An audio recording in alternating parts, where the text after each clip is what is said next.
سیاست عمران خان صاحب کر رہے ہیں پچھلے کئی ماہ سے، وہ پریشرائز جیسے ہوتا ہے نا کہ مخالفوں کو پریشر میں رکھنا اور ان کو اپنی پچ پہ کھلانا، تو وہ اسی اسٹریٹجی پہ عمل درآمد کر رہے ہیں پچھلے کئی ماہ سے. ان کے بیانات، ان کا ایکشن، ان کا طریقہ کار، اور ابھی یہ جو گرفتاریوں والا معاملہ ہے. لیکن میں سمجھتا ہوں کہ وہ کئی اپنے جو فیصلے ہیں وہ جلدی میں کرتے ہیں، اور جس کے نتیجے میں ان کی پالیسی جو ہے وہ جو رزلٹ دینا چاہیے وہ نہیں دے سکتی.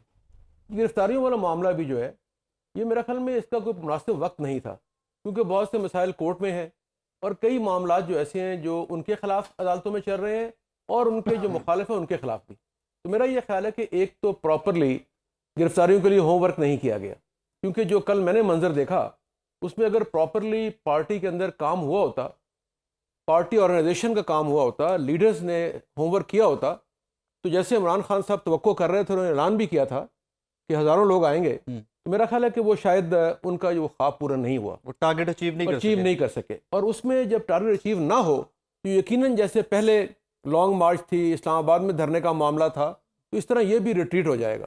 تو میرا یہ خیال ہے کہ اس میں جو گرفتاریاں ہیں یہ صرف ایک سمجھے کہ ایک سیاسی شعبہ بازی ہے، اور اس میں جو لیڈر گرفتار ہوئے ہیں وہ چند ہیں، اور وہ بھی میرا چند نہیں تقریباً سارے ہی ہو گیا کہ عمران خان صاحب باہر بیٹھے ہوئے، مرکزی لیڈرشپ تو ساری گئی چلی میں گئی. یہ کہہ رہا ہوں کہ جو بھی گرفتار ہوئے ہیں، جو چند گرفتار لوگ ہوئے ہیں وہ باہر آ جائیں گے، Of عدالتوں course سے باہر آ بیل ہو جائیں جائے گے. گی. اور دوسری بات یہ کہ ان کا مقصد صرف پروٹیسٹ لانچ کرنا تھا، ہاں کوئی اندر رہنا نہیں تھا. بالکل ٹھیک. اور دوسری بات یہ کہ جن لوگوں کو میں نے دیکھا اندر رہتے ہوئے گزشتہ چند مہینوں میں، وہ تو بیچارے 15 منٹ پر رونے شروع ہوتے تھے. تو سیاسی ورکر جو ہوتا ہے، ہم جیلوں میں رہے ہیں مشرف کا زمانے سے لے کر اسٹوڈنٹ لائف تک، جی، اور کئی ماہ تک رہے ہیں، اور برے حالات میں مارشل لا میں رہے ہیں. لیکن میں یہ سمجھتا ہوں کہ جو لوگ جو اندر ہونے والے ہیں، جو ہو رہے ہیں، ان کی نہ یہ سخت ہے نہ تربیت ہے، اور جن کی تربیت سخت ہے وہ ان سے دور ہو چکے ہیں. اور اس وقت میرا یہ خیال ہے کہ جو پولیٹیکل ورکر صحیح ان کی کور ٹیم ہونی چاہیے تھی عمران خان صاحب کی، وہ ان کے ساتھ موجود نہیں ہے. گیلانی صاحب کیسے ہیں؟ خیریت سے؟ جی الحمدللہ بالکل. زمان پاک کی ڈیوٹیاں، اس کے بعد گرفتاریاں، بہت ڈاڈی ڈیوٹی دے رہے ہو تسی. جی بالکل ایسے ہی ہے. میں جی بڑی رسپیکٹفلی تھوڑا سا ڈیفر کرنا چاہوں گا ڈاکٹر سعید الہی صاحب سے. دو چیزیں ہیں. پہلی چیز تو یہ ہے کہ یہ جو پولیٹیکل یا رضاکارانہ گرفتاری ہوتی ہے کوئی نئی چیز نہیں ہے. بہت سارے لوگ جب ایک اپنی تحریک کو لے کے آگے چلتے ہیں تو ایک ایسے پوائنٹ پہ سمجھتے ہیں جہاں انہیں یہ ایک میسج کنوے کرنا ہوتا ہے کہ ہم یہ کام کریں، کیونکہ اس کے پاس دوسری کوئی آپشن نہیں ہے. ہم نے پولیٹیکل موبلائزیشن کو لے کے چلتے چلتے اس لیول پہ چلی گئی کہ اب وہاں پہ جس طرح سے لوگوں کو گرفتار کیا جا رہا تھا، فواد چودھری، شیخ رشید، اعظم سواتی، شہباز گل اور دیگر بے شمار جس طرح سے یہ معاملات ہو رہے تھے، میرے اوپر 7 دہشت گردی کی ایف آئی آرز کر دی اور ہماری قیادت پہ کر دی. تو یہ جو کنٹینیوسلی ایک پروسیس تھا، تو پھر ہمارے پاس دو راستہ تھا. یا تو لوگ آ کے ریئیکٹ کرتے، اور ریئیکٹ میں ہم یہ سمجھتے ہیں کہ یہ ملک اس وقت متحمل نہیں ہو سکتا، توڑ پھوڑ ہو اور اس طرح کے معاملات ہوں، تو پھر ایک راستہ اپنایا گیا جو کہ پیسفل، جو اپنی گرفتاری رضاکارانہ پیش کرنے کا ہے. یہ قیام پاکستان سے پہلے اندرا گاندھی نے بھی دی، 1978 میں قومی اتحاد نے دی، ایم آر ڈی جو موومنٹ تھی، ہمارے بہت سارے بڑے سینئر لوگ ہیں جنہوں نے جدوجہد کی بحالی جمہوریت کی، اس میں دی. پی ایف یو جی نے گرفتاریوں کا ایک دفعہ بحالی طریقہ کیا، ٹریڈ یونینز نے کیا. تو اپنے مطالبات منوانے کے لیے گورنمنٹ کو مطالبات ہے کیا اس دفعہ؟ یہی تو دو چیزیں تھیں. ایک تو گورنمنٹ کی جو فسطائیت ہے، جو ان کا چہرہ ہے، جو اس وقت رولنگ ایلیٹ ہے، جو امپورٹڈ حکومت کے لوگ ہیں، ان کے چہرے کو بے نقاب کرنا.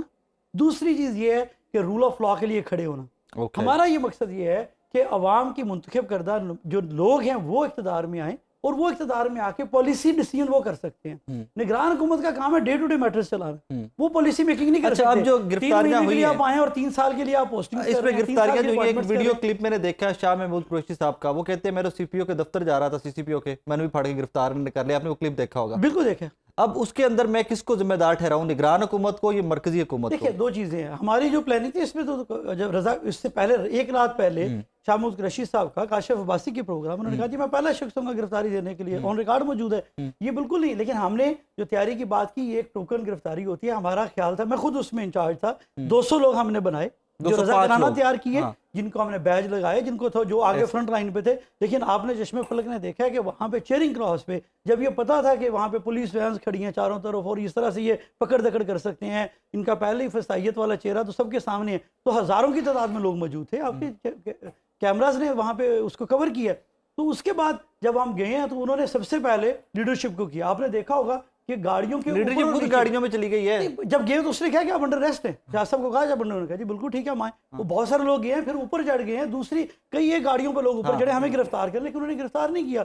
تو ان کا شاید مقصد یہ تھا کہ ہم نے مرکزی لیڈرشپ کو چند لوگوں کو گرفتار کرنا ہے. رات گئے تک آپ کوٹ لکھپت کے ذرا مناظر دیکھ لیں, اپنے کیمرہ مین سے کہیں دکھائیں, ہزاروں کی تعداد میں لوگ کھڑے تھے کہ ہمیں بھی گرفتار کریں. تو اصل مقصد یہی ہے. اور آج یہ پشاور میں جو ہوا ہے, اب دیکھیں کتنی بڑی پشاور کا تو خیر وہ I have to agree to that کہ پنجاب کو بیٹ کیا ہے پشاور نے آج. I have to agree to that کہ پشاور کا نمبر بہت زیادہ مومنٹم بنتا ہوتا ہے. جو پہلا ہوتا ہے نا, میں سمجھتا ہوں کہ لاہور نے جس طرح سے پرفارم کیا ہے, جب عمران خان صاحب نے جب اپنی پیشی کے لیے جب آئے اس وقت, پھر اس کے بعد جو جیل برو جو تحریک تھی اس کے اندر جو ایک سٹارٹنگ پوائنٹ ہوتا ہے نا, وہ آپ کی ٹون سیٹ کرتا ہے. اس کے اوپر بڑی خوبصورت سٹیٹمنٹ آئی نا جب خان صاحب پیش ہوئے, انہوں نے کہا کہڑا ورلڈ کپ جیت کے آ رہے ہو, پیچھے جا رہے سوچی انے بندے لے کے نہ ٹول ٹمکا لے گئے ہو. خیر that was expected any way. Rana صاحب بندے آپ پکڑ رہے ہیں کہ نگران حکومت پکڑ رہی ہے؟ سر جی بسم اللہ الرحمن الرحیم. صاحب میں آپ کا مشکور ہوں. لگتا ہے رانا صاحب نواں بارو چکر لا کے اتنا اچھا سوٹ, اتنی اچھی ٹائی, گھڑی بھی نہیں لگی ہوئی آج. اور ماشاءاللہ دو پڑھے لکھے ڈاکٹرز کے ہوتے ہوئے مجھ جیسا کارکن کیا اپنا پوائنٹ آف ویو دے سکتا ہے. میں تو صرف یہ عرض کرنا چاہتا ہوں کہ میں خود ایک پولیٹیکل ورکر ہوں, اور ہر پارٹی کے جو ورکر ہوتے ہیں ان کی اپنی لیڈرشپ کے ساتھ ایک پیار محبت کا رشتہ ہوتا ہے, اس میں کوئی دو رائے نہیں ہے. ہر شخص, ہر پاکستانی محب وطن ہے, کوئی غدار وطن نہیں. بالکل ٹھیک. سب کا اپنا اپنا رول ہوتا ہے, اپوزیشن کا اپنا, گورنمنٹ کا اپنا. بالکل ٹھیک. اب ہم مرکز میں ہیں, 10 مہینوں میں جو بھی ہمیں ملا, 10 مہینوں کا جو بھی کمی بیشی وہ ہم اس کو ذمہ دار ہیں. لیکن اس سے پہلے 4.25 سال کون رہا, وہ بھی حقائق واضح ہیں کہ 25 جولائی 2018 کو جب ملک کے اندر 100 روپے کی 2 کلو چینی تھی, 65 روپے کا پیٹرول کا لیٹر تھا, اور عوام آرام سے روٹی کھا رہی تھی, تو پھر 25 جولائی 2018 کو آرٹیم سسٹم کو ایسی ابدی نہیں سنائی, آج تک نہیں اٹھا. یہی مجھ جیسے کارکن کے لیے ایک لمحہ فکریہ ہے. اور اب جب خان صاحب سے ہم سنتے ہیں کہ ٹکٹیں بھی کسی اور نے تقسیم کی, اور فلاں محکمے کا انچارج بھی کوئی اور تھا, تو پھر ہمیں حیرانگی ہوتی ہے کہ ہمارے پاکستان کو جو 2017 میں ترقی کی طرف چل رہا تھا, ایشین ٹائگر بن رہا تھا, تو پھر میاں نواز شریف کو عطا کر پاکستان کے اندر عدم استحکام پیدا کرنے والے کون تھے؟ تو وہ عمران خان. میں بتا رہا ہوں وہ کون تھے جنہوں نے اس دفعہ آپ کی ٹکٹیں تقسیم کرنی ہیں. وہی نہیں, ہماری الحمدللہ ہم ہی کریں گے. نہیں, جب جیلیں ہم نے بھگتی, آپ کو اس اقتدار میں آنے کی قیمت دینی پڑنی ہے. جب سب کے حصے کی جیلیں نواز شریف بھگتا ہے. 13 جولائی 2018 کو کدی سعودیہ ٹر جاتے ہیں, کدی لندن ٹر جاتے ہیں, کون سی جیل بھگتے ہیں؟ زرداری صاحب کی بات کریں, آپ کے ہاتھ میں, آپ لکھیں 13 جولائی 2018 کو نواز شریف لندن میں اپنی بیوی کو موت و حیات کی کشمکش میں چھوڑ کر آ کر گرفتاری دیتے ہیں ہریانہ جیل. ان کی بیٹی ساتھ تھی, اور جہاں زمان پارک میں بیٹھ کر 1.5 کلومیٹر کا فاصلہ, 2 بجے کا جناب ٹائم تھا کورٹ کا, ابھی لوگ نہیں آئے. پھر ٹویٹر کہ آجو قلعہ فتح کرنے جا رہا ہے. اور پھر میں عرض کروں گا, یہ آئین سب کے لیے ایک جیسا ہے. 1973 کے آئین کے آنریبل کورٹ صاحب کے لیے جب حمزہ شہباز نے 23 مہینے جیل کاٹی, شہباز شریف نے 14 مہینے, تو 1 کلومیٹر کے گرد کنٹینر لگتے تھے. یہ ٹھیک بات ہے. تو آج کنٹینر کیوں نہیں؟ اور یہ سہولت میں اس کی ہائی کورٹ کے اندر جلسہ کرنے کی سہولت جو ہے, کلیریفائی کرتا جاؤں نا, آدھا منٹ. عمران خان تے کرپشن دا چارج پوری نا اج تک. وہ میرے بھائی کرپشن ہوتی کیا ہے؟ 350 کنال کا احتجاج کے اوپر احتجاج کے اوپر وہ گیسٹ الیکشن کمیشن کے باہر لوگوں نے رانا صاحب وہ 350 کنال کا شہزاد چک والا ماشاءاللہ بنی گالا کا گیسٹ ہاؤس کہاں سے بھی گفٹ وہ ڈاکو گھر جے, زمین زیادہ ہے, گھر ہے ڈاکو جے, اور وہ نجائز تجاوزات بھی آیا تو اللہ بابا رحمتے کو پوچھے گا. اس نے غریبوں کے گھر گرا دیے, میرے ننکانہ شاہکوٹ سے لے کر کراچی تک, اور 350 کنال کے گھر کو 12 لاکھ دے کر سی ڈی اے کو ریگولر کرواتے ہیں.